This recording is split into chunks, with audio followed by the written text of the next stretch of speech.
the brothers had to go see Joseph, who they sold into slavery, who they were jealous of, and say, hey, look, we need some bread. Joseph being merciful, he didn't harp on the fact that these are the dudes that sold me into slavery.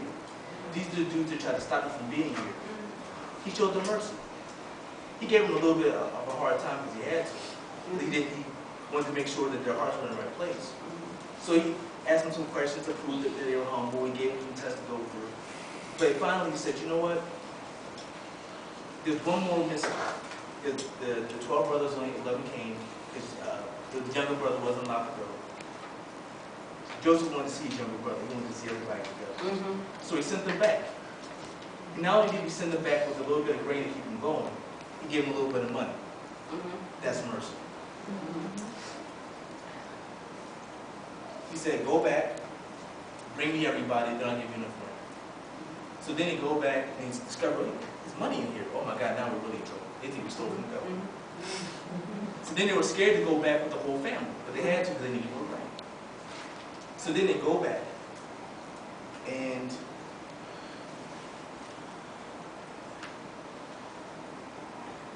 well, let's go into verse 45, verse 40. It says, then, this is when the brothers came back the second time. Then Joseph said to his brothers, come close to me. Can you ever imagine saying, come close to me, to somebody who tried to take you out? That's mercy. Come close to me. Then he reminded them of what happened. When they had done so, he said, I'm your brother Joseph, the one you sold into Egypt. And now, do not be distressed, because now I'm the governor. I'm the boss. And I'm reminding you of what you did, and you need me. And that's reminding you of the offense you committed against me. So you imagine, they're already scared because they thought they stole from the government. Now they're really scared because, oh my God, we did say you slavery. They're shaking in their boots. He said, don't worry about that. Do not be distressed. And do not be angry with yourselves for selling me. And here's why. Joseph understood what was going on. And this is where mercy, I view mercy as a sacrifice that when you do it, God multiplies it.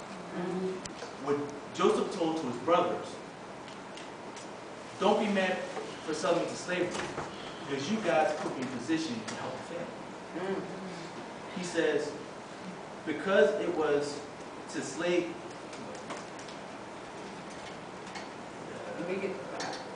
And now do not be distressed, and do not be angry with yourselves for selling me here, because it was to save lives that God sent me ahead of you. So God sent me, the runner of the family, ahead of my big brothers, so I can prepare when this famine comes. For 2 years, now there's been a famine in the land, and for the next 5 years, do not be plowing or reaping. So this thing is major. We're talking about 7 years of no food. So God positioned me. You guys didn't know this at the time, but God gave revelation to Joseph that you guys positioned me. You thought you were attacking me, but you're throwing me into my purpose, so that I could be ahead of you, so I can save the family. That's right. Now here's the part where mercy kicks in. Because Joseph showed mercy to his brother. He didn't have to. He could have been bitter. He could have been angry. He said, no good food for you. And some people would say, you're justified to feel that way. I mean, honestly, that's how we really feel. You hurt me 20 years ago. Now I don't know you. And some people will even say, you know what, I forgive and I forgot you. and people will say that's biblical. But that's not mercy. Mercy is that sacrifice of kindness. I don't feel like being nice to you, but I know God requires me to do so. Yes. And God will bless your mercy for doing that. And this is the part that I get excited about. But God sent me ahead of you to preserve your remnant on earth and to save your lives by a great deliverance. Without the purpose. Here's the part you're going to get excited about. When the news reached Pharaoh was the president, for sake of argument, reached the palace and Joseph's brothers had come. Pharaoh and all his officials were pleased. Pharaoh said to Joseph, tell your brothers, do this. Load your animals and return to the land of Canaan. So now, not only did they get some grain and some money from Joseph, but the president, because of the relationship the president had with Joseph, wanted to give a blessing to the brothers. So the mercy that Joseph showed to his brothers was multiplied. Not only did he get what they were looking for, they got an abundance of it.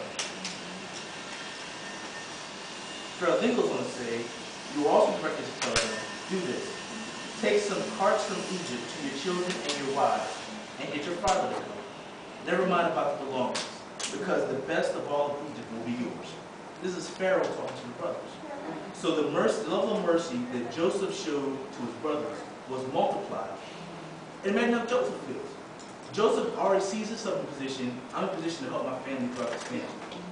So Joseph is thinking, okay, I'm here to do X and Y. And that would have been okay. But the way God works, because Joseph showed mercy to his brothers, that level of mercy was extended to not only his brothers, his fathers, their wives, and future generations.